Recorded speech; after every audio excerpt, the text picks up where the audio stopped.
चंद्रयान 3 की सफलता से बिना नाक वाला चीन को हुआ जलन, उसे खुजली हो रही है। हमारी सफलता उसे हजम नहीं हो रही है। लैंडिंग साइट को लेकर भारत के दावे को उसने झूठ बताया। चीनी मूल मिशन के संस्थापक ने भारत के मून मिशन चंद्रयान 3 की लैंडिंग साइट पर सवाल उठा दिया। भारत का चंद्रयान 3 चंद्रमा के दक्षिणी ध्रुव क्षेत्र में उतरा था। ऐसा करने वाला भारत पहला देश बन गया था। लेकिन अब चीनी वैज्ञानिक ने कहा कि चंद्रयान 3 की लैंडिंग साइट दक्षिणी ध्रुव क्षेत्र है ही नहीं।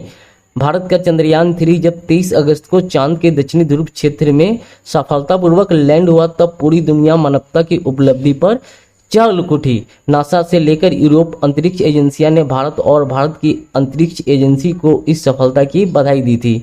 इसी के साथ ही भारत चंद्रमा के दक्षिणी ध्रुव क्षेत्र में सॉफ्ट लैंडिंग करने वाला पहला देश बन गया।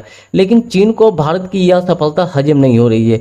चीनी मूल मिशन प्रोग्राम के संस्थापक ने कहा कि चंद्रयान 3 को चंद्रमा के दक्षिणी ध्रुव के नजदीक लैंड कराने का भारत का दावा झूठ है, यानी कि यह दक्षिणी ध्रुव पर लैंड किया ही नहीं। बुधवार को चीन के पहले मून मिशन के प्रमुख वैज्ञानिक ओयांग जेगुआन ने कहा कि भारत का यह कहना गलत है कि चंद्रयान 3 भारत के दक्षिणी ध्रुव के पास उतरा है। भारत की अंतरिक्ष एजेंसियां इसरो भी लैंडिंग के बाद कहा था कि उनका मून मिशन सफलतापूर्वक चंद्रमा के दक्षिणी ध्रुव के पास उतरा है। लेकिन चीनी वैज्ञानिक ने इस बात को खारिज कर दिया। उन्होंने कहा कि भारत का मून मिशन चंद्रमा के दक्षिणी गोलार्ध में लैंड हुआ ही नहीं था, न ही दक्षिणी ध्रुव पर।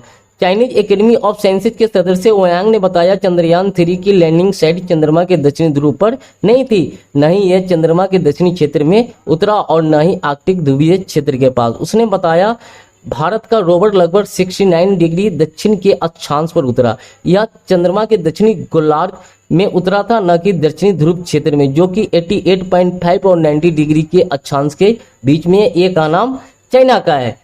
अब हमारा देश क्या कहता है और सारे देश क्या करते हैं? पृथ्वी जिस धुरी पर सूर्य के चारों तरफ चक्कर लगा रही है वो 23.5 डिग्री झुकी हुई है। इसीलिए दक्षिणी ध्रुव को 66.5 और 90 डिग्री दक्षिणी के बीच माना जाएगा। लेकिन ये बिना गारंटी वाले चाइनीज पता नहीं कौन से स्कूल में पढ़ के आए हैं। अभी भी समय है बेटा, सुधर जाओ।